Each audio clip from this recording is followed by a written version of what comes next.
There are two important, indeed fundamental questions you have to answer in life. The first is there a God, specifically a moral and judging creator? The second is, are people basically good? Your answer to the second question will shape just about all of your moral, social, and political views, even more than whether you believe in God.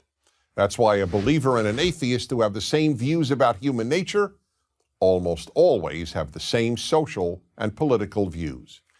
Let me give you some examples. You've probably heard the phrase, poverty causes crime. If you believe that people are basically good, you are likely to believe that poverty or bigotry or some other outside force causes people to commit violent crime.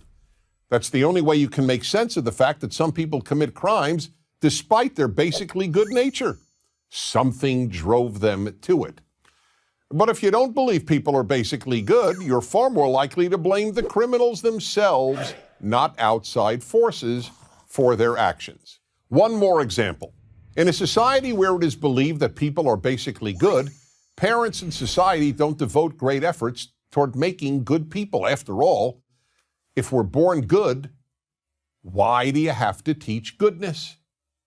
On the other hand, those who don't believe we are born all that good understand that parents and society have to undertake major efforts to make children into good adults. Okay then, are people basically good? As I will show, given humanity's history, the answer should be obvious. Of course, human nature isn't basically good. Now, this doesn't mean that people are basically bad. We are born with real potential to do good, but we are not basically good. Take babies. Babies are lovable and innocent, but they're not good. They're entirely self-centered, as they have to be in order to survive. I want mommy, I want milk, I want to be held, I want to be comforted, and if you do not do all these things immediately, I will ruin your life. That's not goodness, that's narcissism. We are born narcissists, preoccupied with number one, ourselves. And if you've ever worked with kids, you know how cruel, how bullying they can be. And don't parents have to tell their child tens of thousands of times, say thank you? Now, why is that? If we're naturally good, wouldn't feeling and expressing gratitude come naturally? And then there is the historical record. Evils, huge evils affecting much of the human race have been the norm. Here goes just a few examples. The Ottoman Turks targeted millions of Armenian Christians for death during World War I. The German Nazi regime murdered 6 million Jews, 2 out of every 3 European Jews, including more than 1 million children and babies. The Soviet communist regime slaughtered about 5 million Ukrainians and about 25 million other innocents. The Chinese communists killed about 70 million Chinese and enslaved the rest of the Chinese people. The North Korean communist regime has built what one can only call the world's largest concentration camp, most of North Korea. In post-colonial Congo in the decade between 1998 and 2008, over 5 million people were murdered and tens, if not hundreds of thousands of women raped. Of course, before that, about 10 million Africans were kidnapped and made slaves in the European slave trade. And another 10 to 18 million Africans were enslaved by Arab slave traders. And let me ask you this. If people are basically good, why does every civilization have so many laws to control human behavior? Knowing all this, those who believe that people are basically good have simply made a decision to believe that and ignore all the evidence. Why do people commit evil?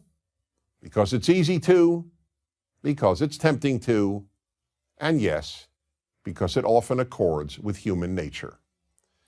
That is why figuring out how to make good people is the single most important project in all of human life. But first, you have to believe it's necessary. I'm Dennis Prager.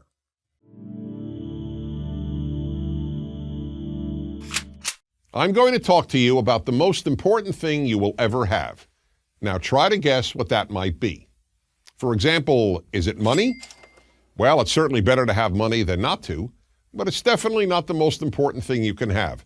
Just ask all the rich people who were very unhappy. Or even better, read about what's happened to most of the people who win tens of millions of dollars in a lottery. Most of these people actually became less happy, not more. So all right then, what about love? Is that the most important thing you can ever have? Well, love sure is important. I can't imagine living without it. I treasure the love of my friends and the love of my family. But if you don't have the thing I'm about to tell you, you won't receive much love at all. So let's try a third answer. Happiness. Well, that too is very, very important. Who wants to be unhappy? But again, without the thing I will tell you about, there would be little happiness in the world. So here goes. The most important thing you will ever have is, drum roll please, good values. Yes, good values. Now I know that may sound boring, and I realize that it's possible that you may have never really thought about values or even know what I'm talking about. So let me explain. A value is something you think is more important than anything else. More important than money, more important even than love, and even more important than happiness. And above all, values are what you consider to be more important than your feelings. This is very hard for a lot of people to believe because we live in a time when people think that how they feel about something is more important than anything else. But that isn't so.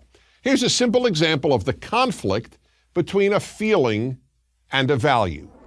Just about everyone feels like eating junk food. But there's a big problem here. If you eat whatever you feel like eating, you will end up obese and unhealthy. So then, what is it that stops people from eating all the food they feel like eating? The answer is a value. That's right, a value. And what is that value? Not getting obese and staying healthy. There is, in other words, a necessary battle that goes on inside of most people. The battle between what they feel, in this case the desire to eat junk food, and a value that they hold, in this case staying healthy and looking good. Now, as important as a healthy body is, this conflict between what we feel like doing and values is even more important when it comes to how we treat other people, not just ourselves. Here's one that will make you think. Imagine you're walking on a beach with the dog you love, when all of a sudden you look out at the water and you see your dog drowning. And imagine, too, that at the same time, about 100 feet from your dog, a person you don't know, a stranger, is also drowning. Now, which would you try to save first? Just about anyone who loves their pet would feel like saving their pet first.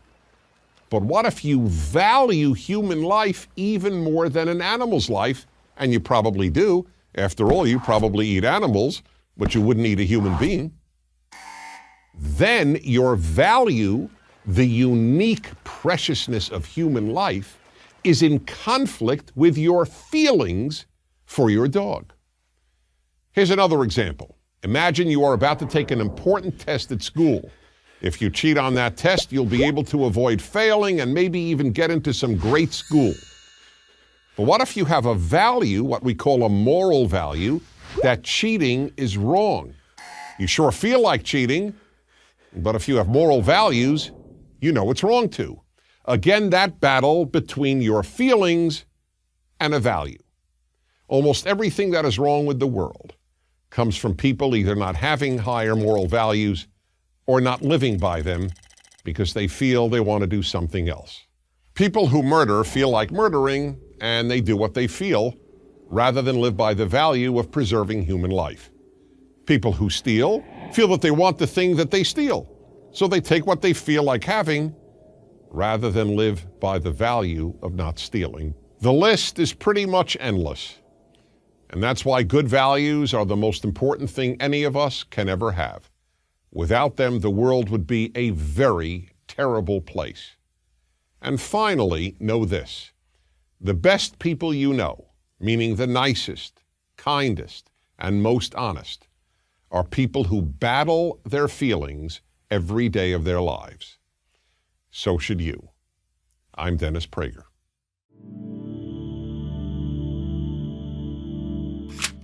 I would like you to imagine sitting in a room looking up at a tiled ceiling. And you notice that one tile is missing, just one. What would you concentrate your vision on? What would you look at the most? The answer, of course, is the missing tile. Now, that's fine for ceilings. In fact, it's actually good because we can replace a ceiling's missing tile and once again have a perfect ceiling. Ceilings, after all, can be perfect. But this doesn't apply to life. Most of what is missing in our lives, or what we think is missing, cannot be replaced. Unlike a ceiling, life can never be made perfect. For that reason, concentrating on the missing tiles in your life is a big problem. Let me give you the example that taught me this great lesson about what I call the missing tile syndrome. A bald man once said to me, "You know, Dennis, whenever I walk into a room with people, all I see is hair." When I heard this, I immediately realized that in this regard, this man sees the world completely differently from how I do. Because I have all my hair. When I walk into a room, I don't even notice hair. It's not a missing tile for me. But for this person, hair is what he sees. This applies in some way to everyone. When a woman who thinks she has imperfect legs walks into a room, all she sees are perfect legs. Or take the example of the woman who once said to me, "Wherever I go, all I see are pregnant women." Now, how could that be? The vast majority of women, even those young enough to be pregnant, are not pregnant at any given time. But that was all she saw because she wanted to get pregnant and wasn't able to. Her missing tile was not having a child. That's the way human nature is. We focus on what's missing in our lives. The missing tile syndrome is a very big obstacle to happiness, so big, in fact, that it makes happiness almost impossible. There will always be something missing in your life. When you see other people's kids, you'll think you see tiles that are missing in your own children. Gee, why can't my kid study as hard, or be as polite, or be as bright, or be as good-looking, or be as athletic? The same holds true regarding our spouses, our work, our looks. The list is endless. I'll give one more example. When I was single and looking to find the right woman, I wanted to first identify the most important trait to look for in my future wife. So after almost every date, I would call my best friend Joseph and announce, "Joseph, tonight I identified the most important trait in a woman." And he would always say, "Okay, Dennis, what is it?" And then patiently listen. One night I would tell him that it was intelligence, another night that it was looks, another night personality, and on yet another night, kindness. One night, as usual, I called him up after an evening out and said, "Joseph, I finally figured out what the most important trait in a woman is." But this time he didn't say, "Okay, Dennis, what is it?" Instead, he said, "Don't tell me, I'll tell you." Perplexed, I asked, "How do you know? You don't even know the woman I went out with." "It doesn't matter," he said. "Whatever trait tonight's woman was missing, that's the one you decided is the most important trait in a woman." I could say nothing. He was right. Whatever that night's date was missing is what I would declare the most important trait in a woman. I hadn't yet come up with the term missing tile syndrome, but that is exactly what I was suffering from. That's the way we play tricks on ourselves and undermine our happiness, by concentrating on the missing tiles every one of us has.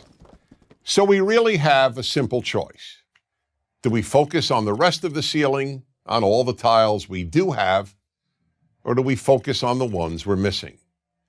To a large extent, The answer to that question will determine how happy you will be. I'm Dennis Prager.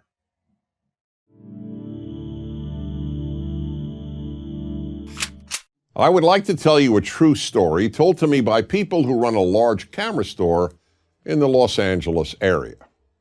One day, a woman walked in and said she was looking to buy a camera. She asked one of the salesmen to show her various cameras, and then she spent about half an hour with the man figuring out which camera she really liked. Finally, after deciding, she asked the man if he might give her the name of a website where she could buy that camera at a cheaper price. Now, I hope that you realize something is very wrong here. But can you identify exactly what that is? Take a moment. Here's what was wrong. That woman stole that man's time and that store's resources. And she did so deliberately. In fact, had she taken money from the man's pocket or from the store's cash register, it would have been no different. Why? Because this woman went into the store knowing in advance that she was not going to buy a camera at the store, but on the internet. She didn't go to the store thinking she might buy a camera there. She went into the store solely in order to use the store's building and inventory, which cost money to provide, and the expertise of a salesman in order to choose what camera she will buy on the internet cheaper. What this woman did was wrong, yet people do it all the time. In fact, what she did violates a law found in a book called the Talmud. The Talmud is the second holiest book of the Jewish religion after the Bible itself, and it contains a law that changed my life when I first learned about it. If you enter a store, you are not allowed to ask the storekeeper the price of an item if you know in advance that you won't buy it. Now, let me make this clear. If you don't know whether or not you'll buy an item at any given store, of course you can ask the price. You can comparison shop, and if there's a chance that you will buy it at that store, you can legitimately take the time of the storekeeper to figure out what you want. But not if you know in advance that you won't buy it there. Then you're just taking up the store's time and resources, and that's wrong. The power of this law to change a life is quite remarkable. First of all, it says to you that you, the consumer, have obligations, not just rights. We always hear about consumer rights, but what about consumer obligations? In our time, we are preoccupied with rights, which is too bad because in order to make a better society, people have to think of their obligations as much as they think about their rights. When I walk into a store, I have moral obligations as a consumer, and one of them is not to ask the price of an item or how it works or how it compares to competing items if I know in advance that I won't buy it there. I gave the camera store example, but this happens in all types of stores. People who manage department stores tell me that there are women who come in and buy a dress solely in order to wear it for an event on a Friday or Saturday night, and then come back on Sunday or Monday saying that they didn't like the dress and asking for a refund. That is a form of stealing, not to mention deception. And the storekeeper law doesn't apply only to stores. I once talked about this law in a speech to a group of singles. Afterward, a woman stood up and asked, "Does this apply to a man when dating?" This was a brilliant question. She was asking, can a man tell a woman that he is in love with her when he knows that it's not her love he wants? That's another example of how this law applies to so much of life. It's wrong to fool people into giving you their time or their expertise, or for that matter, their body. I'm Dennis Prager.